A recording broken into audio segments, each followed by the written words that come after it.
Hi there, so in this video then I'm going to discuss the subject of how to raise your vibration. This is definitely an important concept and one that has a variety of different methods and techniques and perspectives on how exactly to go about doing it. And what does that really mean, raise your vibration? So I'm going to offer my own perspective and experience on what that really means and how to actually raise your personal soul vibration. First though, I'm here hiking in beautiful eastern Oregon, and I thought you might like to see the little scene here. So rather than saying, at the end of the video I'll grab the camera and show you the scene, I figured I'd show you at the beginning of the video rather than do a tease. So here's a quick shot of the beautiful scene that I'm hiking in here in the eastern Oregon desert. Alright, so here's the awesome view. There's a road down there that I came up from. I'm driving in my brother's pickup truck, which is parked out on the road there just around the corner. Just saw this area from the road while I was driving and thought I had to pull over and check it out. Pretty amazing. Alright, back to the video. Alright, so how to raise your vibration.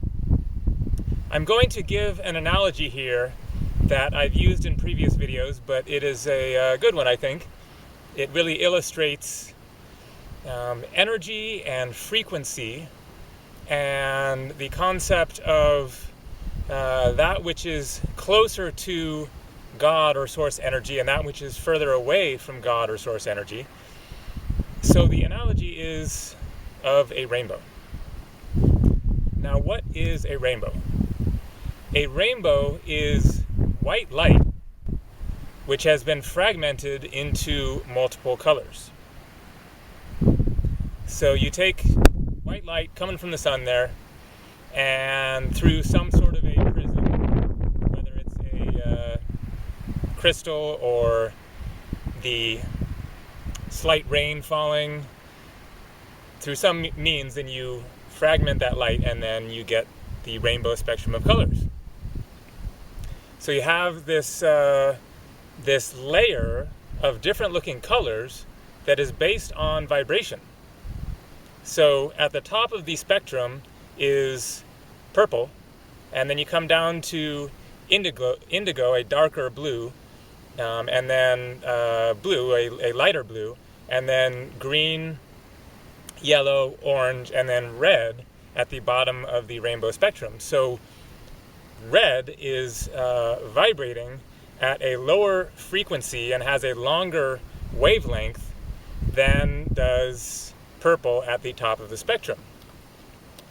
So in a sense, then you could say that purple is closer to God, closer to the higher vibration of white light, because it is vibrating at a faster frequency. But I think that there is a big misunderstanding that people make, whether or not they are thinking of this concept of the rainbow, but just in general, the idea of higher frequency and focusing on the higher vibrating realms versus the lower vibrating realms. So the rainbow is an analogy for our soul, in a sense. Our chakra system corresponds with the rainbow.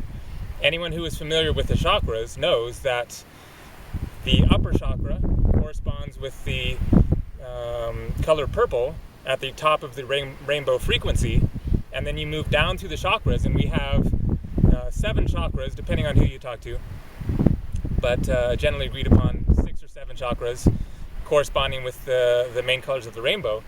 And so you go down your chakra system, and at the bottom, the root chakra corresponds with red. And so I think that a lot of people make the mistake, whether consciously or subconsciously, that one should then focus on the upper parts of oneself, the higher vibrating parts of oneself, in order to get closer to God. And it is a basic tenet of most religions, basically, of this being the case, that one's upper chakra types of abilities, thinking, visions, speaking, imagination, this sort of upper chakra type of activity of our human abilities is deemed as being more spiritual. And then the lower chakra parts of ourselves, emotions, intuition, feelings, sexuality, anger, and all that goes along with the lower chakras is generally deemed as being not as spiritual, or even not spiritual at all. And really quick here, I just want to interject a little tidbit of science, which is just to kind of ground this in reality just a little bit here, which is that this concept of the rainbow spectrum corresponding with our soul in some way is not just a new agey, airy-fairy type of a concept, but it is scientifically valid and can be confirmed. Anyone who has been to a New Age type of show and has seen Kirlian photography, or maybe had a picture taken of yourself, can see visibly this concept of different people having different colors associated with their personal energetic field. So I went to I've been to several of these New Age type shows, and at one of them then I had my picture taken using Kirlian photography, and my aura was primarily green with a little bit of yellow in it. So green corresponds with the heart chakra and is the center of love, and yellow corresponds with the solar plexus and is the center of emotions. So anyways, so we have this rainbow spectrum of qualities within our self, within our being, and so people oftentimes tend to focus within the context of the spiritual path on the upper parts of oneself. And here's the problem with this approach, which is, how do you get white light, which is the unification of the rainbow spectrum? You take white light, you fragment it into the variety of colors in the rainbow. How then do you get back to the unification of white light?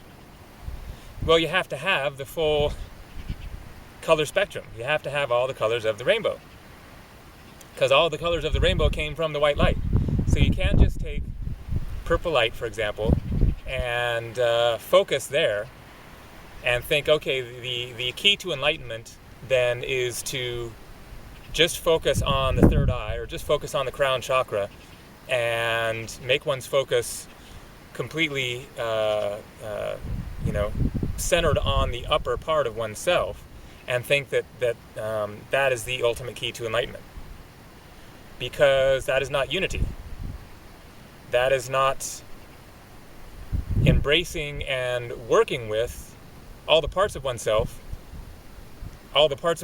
having come from the unity of being. And so if you're going to talk about raising your vibration, then it is not a matter of ultimately leaving behind the lower parts of yourself and just moving up through the higher parts of yourself, and then sort of moving up into heaven, or moving up to God, or whatever, something like that. It has to be a matter of bringing together all the different parts of yourself and raising the frequency of all parts of your being. And so that's what I want to focus on here, is how to raise your vibration through utilizing all aspects of yourself. And I'm going to throw in one more little basic little scientific concept here to also illustrate this idea of raising one's vibration. And so the analogy is of water, one of the most fundamental molecules and aspects of our physical world here. So, what is the difference between ice and water and steam? Ice and water and steam are all exactly the same thing. They're all exactly the same thing. Exactly the same atoms bundled together in their scientific way makes that which we call water, which can be a solid, a liquid, or a vapor, a gas, steam. So what is the difference? Because obviously there's a big difference between these three different things. Even though they're exactly the same thing, they're also different. You can walk on water. Most people can't walk on water. You can walk on ice. You can drink water. You can breathe in steam. You can't walk on water or steam. You can't drink ice. You can eat it. You can't breathe in ice. You can't breathe in water. So these are very different things at the same time that they are the same thing. So the difference, of course, is in frequency, is in vibration. The atoms in ice are moving at a much slower rate than in water, and then as steam, then they're moving at a much faster rate than either water or ice. And so as I see it, then really one of our main goals on the spiritual path is that of raising our vibration in order to convert the density within ourselves into something that is less dense. This whole concept of the rainbow is a analogy for separation, for the descent into experience, especially this experience of the third dimensional realm of being a human being on Earth, that this world is a very, very densified world, as opposed to the upper spiritual realms, and so greater densification is further away from God. That God is vibrating at a incredibly rapid, fast rate, and that when you take that higher vibration and you slow it down, then you get into greater density. And so the important thing to understand here that I'm seeking to convey with this analogy and this general vein of thought is to understand that this concept of density and the lower realms and the lower self are not separate from God. They are not against God. They are simply a different vibration of God's energy, of God's light. And one quick little other scientific tidbit to throw in here is that what are stars?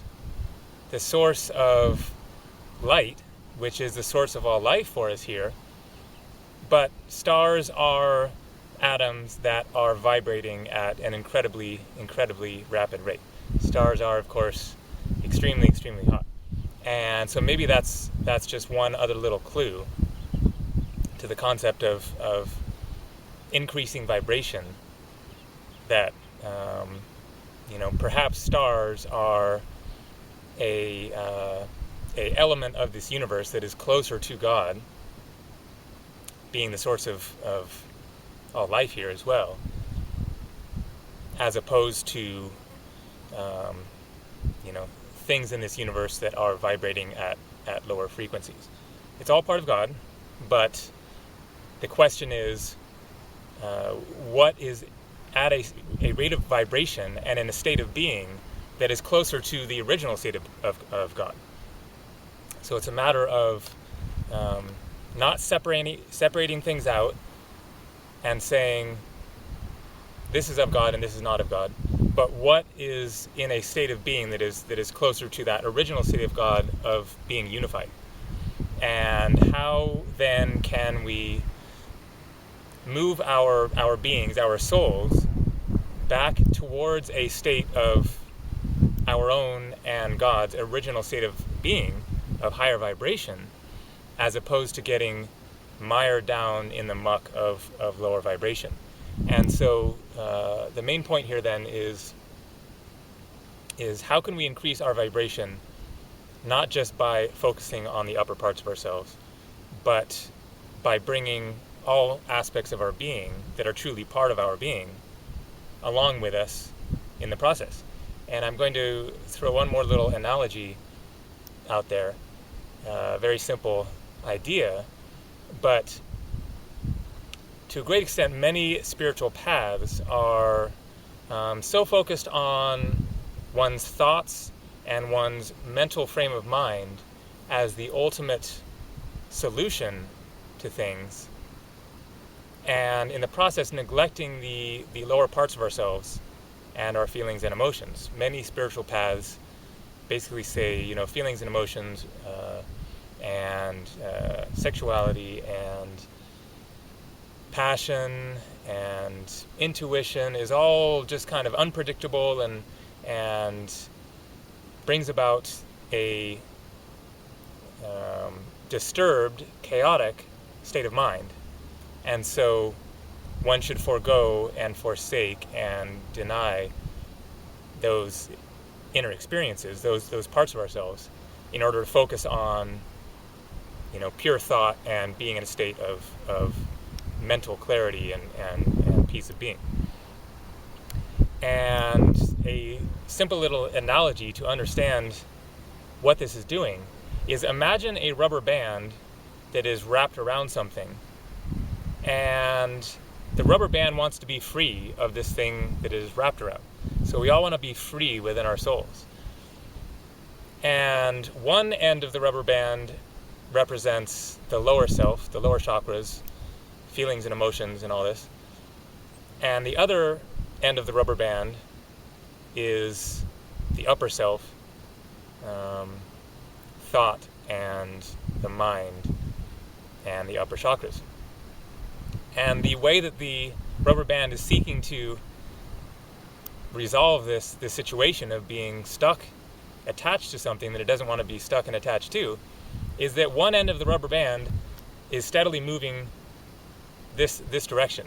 And so it's like we're trying to push our beings in one direction. We're trying to raise ourselves higher and focus on going up higher. And meanwhile, another part of ourself is attached to that which we seek to be free from. And so you can get as far as you can stretch that rubber band. You can keep going in, as far as you can go before the thing breaks. But eventually, it's going to snap back. And I think that's really what happens for a lot of people if you just focus on the upper parts of yourself, is that you can feel as if you're making some progress, as if you're getting away from that which bothers you, as if you're finding your freedom by moving away from that which has you anchored. But then eventually you snap back, you get pulled back down into that stuff, that lower stuff that people tend to find so disturbing, because it hasn't actually been resolved, it hasn't actually been dealt with, it hasn't been integrated into the process. All you've done is separated from it, and then you call that peace of mind because you've gotten away from that which disturbs you. But what you've misunderstood is that which is disturbing you is actually part of you and needs to be incorporated into the process. And you need to figure out how to actually free yourself from this thing that you're attached to, all parts of yourself, so that you can truly be free. So how then do you truly raise your vibration, all parts of yourself? And so I would say that it is a matter of getting your energies moving, whatever they might be. that anytime you're in a state of expression of being, of flowing with whatever you're experiencing within yourself energetically in that moment, then you're moving in the direction of increasing your vibration. And that might mean moving with your negative emotions. That might mean feeling fear, because you may have unresolved emotions of fear within you that only crop up at certain times. Maybe it's a phobia you have or something like that that brings up your internal unprocessed fear. And so raising your vibration might actually be moving towards fear if it's a matter of contacting something that is frozen within you. It might mean moving with anger. It might mean crying and tapping into your grief and your sadness. These can be frozen aspects of ourselves that have sunk into density, essentially, and are locked up and frozen within us. And no matter what we do, if we try to get away from this, then we're not going to resolve the problem, because we're not unifying ourselves. We're trying to get away from a part of ourselves that we don't like, that's unpleasant, that we don't know how to deal with. But eventually we're always just going to snap back, because that is a part of ourselves, that is part of our being. You can't get back to white light if you're denying red, if you're denying yellow, if you're denying orange, if you're denying any of the colors of the rainbow. You can't have oneness. You can't have unity. You have to incorporate it all. You have to raise the vibration of all parts of your being. So how can you get your internal energies flowing and get yourself into a state of greater movement of your inner being? And there are many, many, many different ways that you can do this. One of the most effective ways, I think, is to follow your passion. Follow your bliss. Do that which excites you from a place of creativity. I'm not talking about, shoplifting or robbing convenience stores because of the adrenaline rush, the thrill. One could call that excitement, but that's not excitement of expression of being.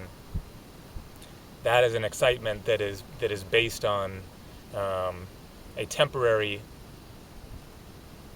escaping from one's, denied inner stuff. So adrenaline rushes aren't quite the same thing as the excitement of creativity, of expression, of coming from a place of being connected with the truth of your being and expressing that out in the world somewhere. So that's just one little important distinction to make there. But find your passion, your creativity, how you can manifest your inner being in the outer world in some way that gets you excited to be alive, excited for the next day, something to channel your energies into. So, that's a basic concept. Lots of people are talking about that, but that is definitely a very, very important element of life in general, and of just getting your energetic flow in a state of movement, flowing quicker, freer, rather than in a densified state of being. And then, there's countless other ways to raise your vibration, of course. Yoga opens up energy channels within us. And so I would say that is a matter of kind of breaking up frozen parts of our being and turning that into flowing energy. And it anchors us in our physical body, which is part of ourselves and needs to be part of the process, our physical form, because physicality is simply a more densified version of spirit.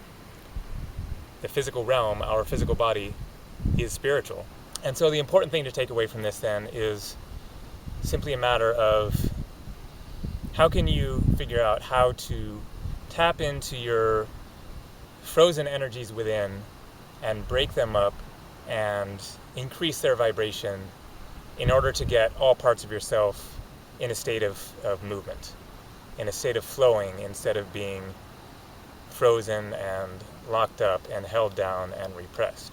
And this might mean following your bliss and being creative and tapping into love and joy and positive feelings and positive thoughts. But it also might mean tapping into the densified negative parts of yourself in order to break them up and get those parts of yourself flowing.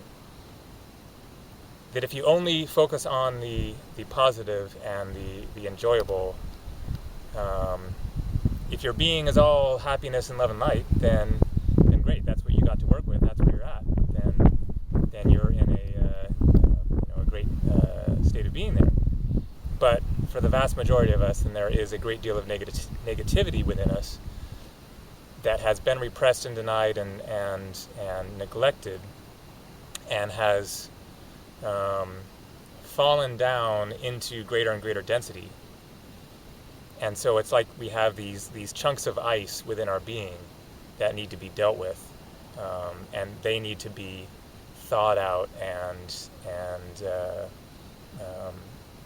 turned back into water and then into steam, undensified, in order to increase the vibration of the parts of ourselves that have gotten especially caught, stuck in this dense state of being. So there you go. Hope that helps. And back to hiking and driving around in beautiful Eastern Oregon. Take care.